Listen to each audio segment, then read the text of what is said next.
Good morning. Good morning. How are you doing?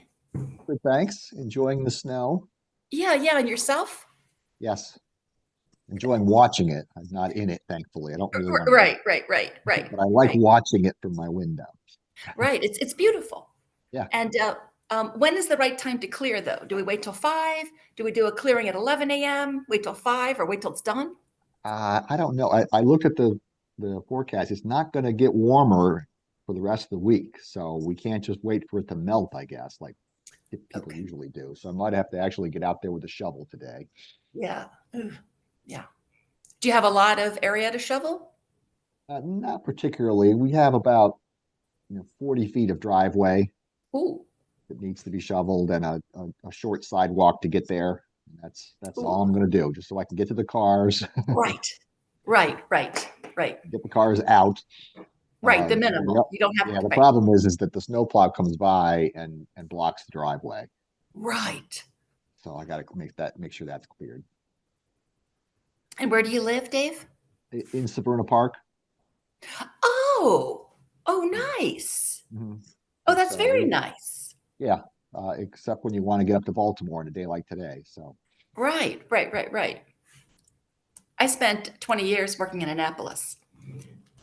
Good morning, okay. everyone. I think this is Oh, everybody. I guess Miss Kaiser has not shown up. Maybe we can give her a minute or two, see if she appears.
All right, let's get going. Doug, can you hear me, sir? I hear you just fine, Your Honor. All right, we're ready to go on the record. On the record. Great, thank you. Good morning, everyone.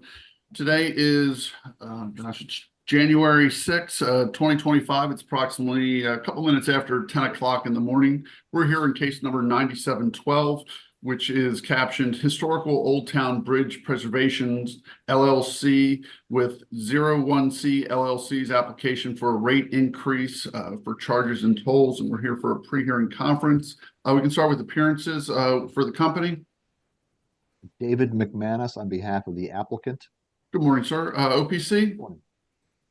Your Honor, Nicole Zeitner, Assistant People's Counsel on behalf of OPC. Good morning, ma'am, and staff. good morning, Judge McLean. Ruthie Herman appearing on behalf of staff. Excellent. Okay, so thank you for putting together the proposed schedule. And I understand that there's an issue at least with that initial date. Mr. McManus, did you want to weigh in on that? Yes, it's not so much with the date, it's the parenthetical that that addresses what documentation can be considered and put in the record as part of the testimony and the documentation. And the concern I have is this: when the application was originally filed way back when, it included documentation for calendar years 2021 and 2022. I have now gotten from the applicant similar documentation for 23 and 24. So I want to know what to do with those documents, and I'll follow your lead. I think they're relevant. I think you'll want to see them. They're not inconsistent with the documentation we've submitted for 21 and 22, and they're not voluminous.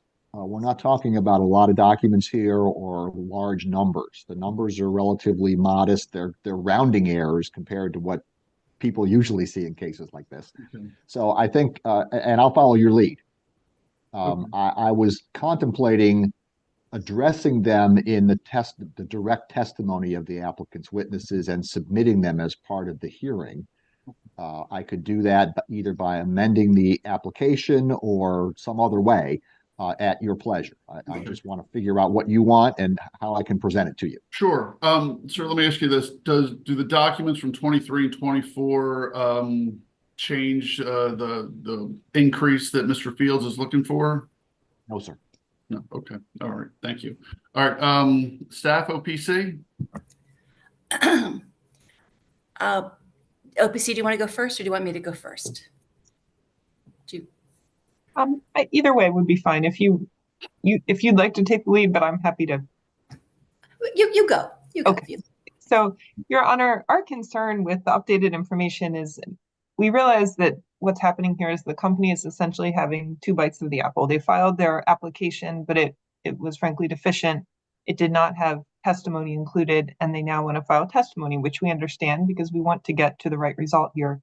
But our concern is, I guess, how much weight or what we should be doing with this new information if it's filed now. We want to be clear about what test year is being considered. We don't want to expend consultant resources on something that maybe Your Honor will not consider because it's so far outside of the test year and after the test year. So our concern is that it either should be limited to what was included in the initial application, or there should just be a new application with it, perhaps depending on the circumstances, an updated test year. We just, and we have spent consultant resources, and I'm sure that staff has as well, analyzing what's already been presented. So we just thought that this would create a lot of confusion if there wasn't maybe a clear directive from Your Honor. Okay. All right. Ms. Herman, are you just going to? Me too, all the way. And the other thing from a practical matter, Judge McLean and parties, is that if the 2023-2024 data is consistent with the 2021-2022 data, then there's no reason to file it, number one. Number two, staff has invested considerable resources. Mr. Valcarengi put an unusual amount of time in this because it was a staff investigation. And he would have to review all that. And also, I think that maybe it was Ms. Eichner who said it earlier, it muddies the water and creates an unclear record. And those are staff's concerns. Thank you. Sure. Well, as Mr. McManus indicated, he would be, well, I don't know if he suggested this. I don't know if he's amenable to this, but amending the application, that would seem to be at least address some of the issues. I realize that it would require some additional work on at least Mr. Valcarengi's part, but it would also give us the more current information, which would seem to be better. And Mr. McManus has indicated that it's not voluminous, and it doesn't sound like it's going to change the ask from the bridge. That's correct. Right.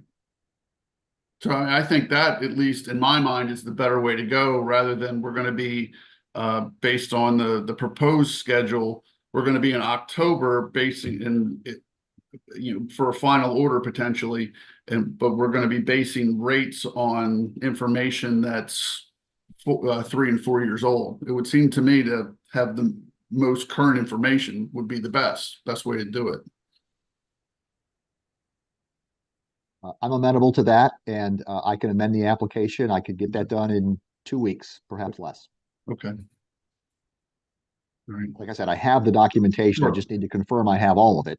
Understood. And I just need to fold it into an amended application. Understood. So, okay, and you would still anticipate filing some kind of direct testimony in support of that application on the 20th of February, sir? Yes, sir. Okay, all right. Staff, OPC? Yeah, thank you. I think I'd like to be heard. Sure. If that's what the court's going to decide, staff will just insist that the application be clean. Nothing filed confidential that is, under the Public Information Act is clearly public. That the documents be readable and not, 18 pages of photos scanned in. And that the data be clean. There was Mr. Valcarengi found a lot of inconsistencies in the data. I don't think that there was ever a profit and loss statement or a balance sheet filed. And so, if it's, I guess what we would ask is that the company not be allowed to simply file receipts, invoices and receipts. That it has to be professionally presented, I guess is the best way I would ask. Thank you. Well, my guess is now that Mr. McManus is involved, my guess would be the filing would look a little bit different. Is that fair to say, sir? I'll make it look pretty, yeah. Okay. Now, the documentation is what it is. This is how their records are kept. I will get it as clean as possible as Ms. Herman requests. I'll try to get the best copies available, and I'll send everything out electronically. Nothing will be marked confidential that is not properly considered to be confidential under the statute, just like our last application. I did fix that. And I'll do the same thing in a consistent manner for the additional documents. They don't have an army of accountants and economists on staff to assist them with keeping these numbers. They do it themselves, and that's the way I'll present them. And I think it'll be understandable.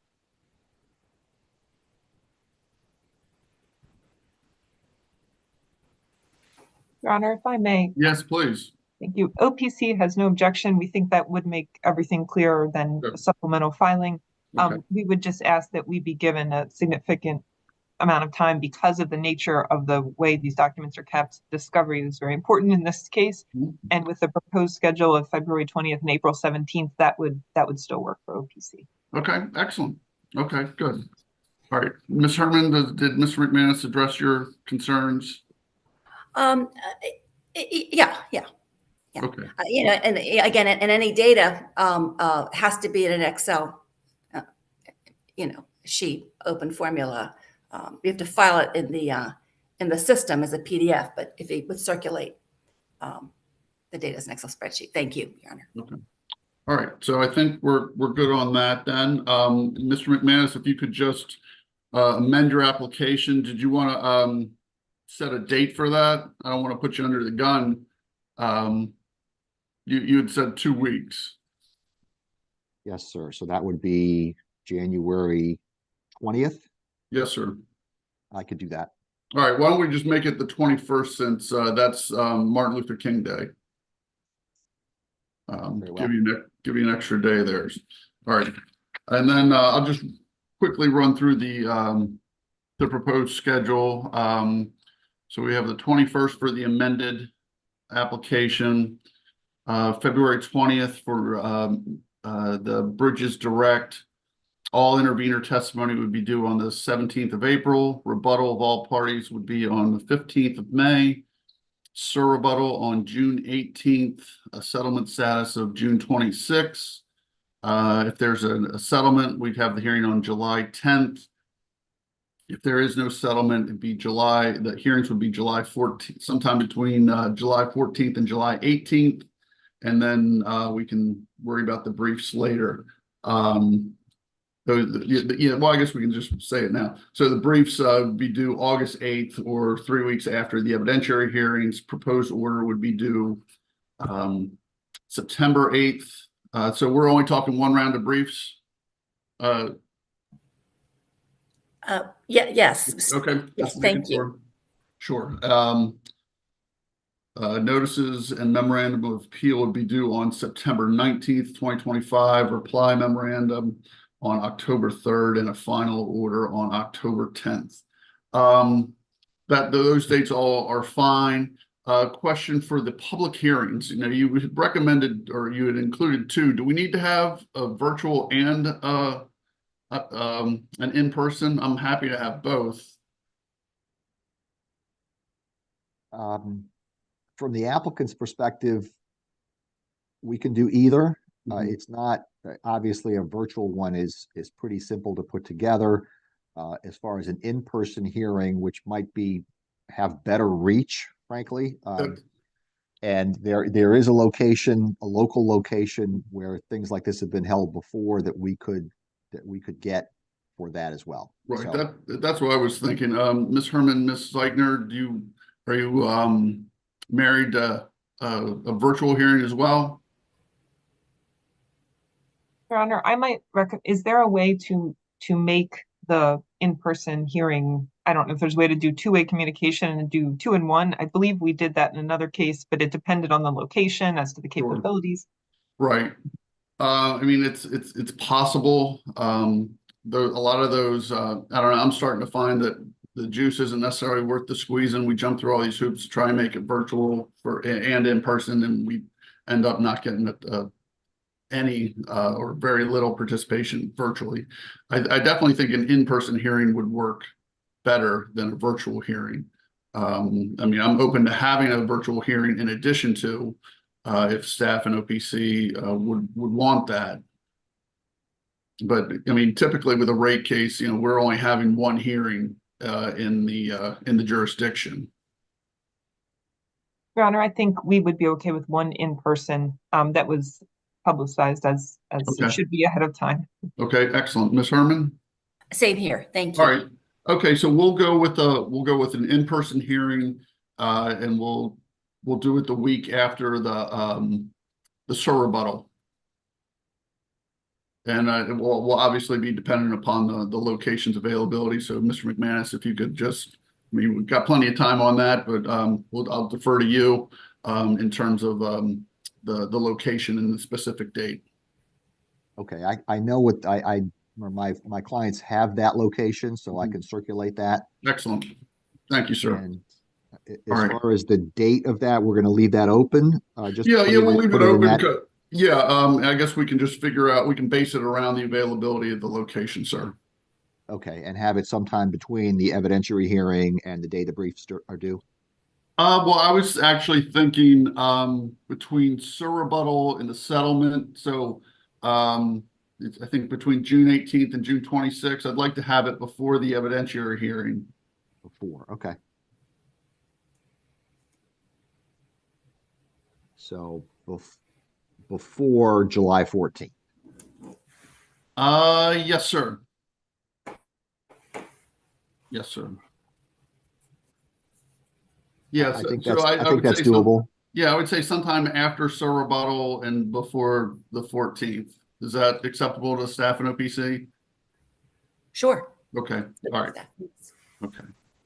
All right, let's see. One other thing, anything else on the schedule? Nothing else from staff. Okay, all right. The only other thing I had is, Mr. McManus, have you gotten the certificates of publication for today's conference, sir? No, I'm sorry. I did get confirmation that it was publicized, but I did not file certificates. Okay. Okay, if you could do that, and I'll hold off on filing this or issuing the notice until you get those filed. Ms. Zeichner, Ms. Herman, I'll shoot you an email once those get filed and see if you have any concerns.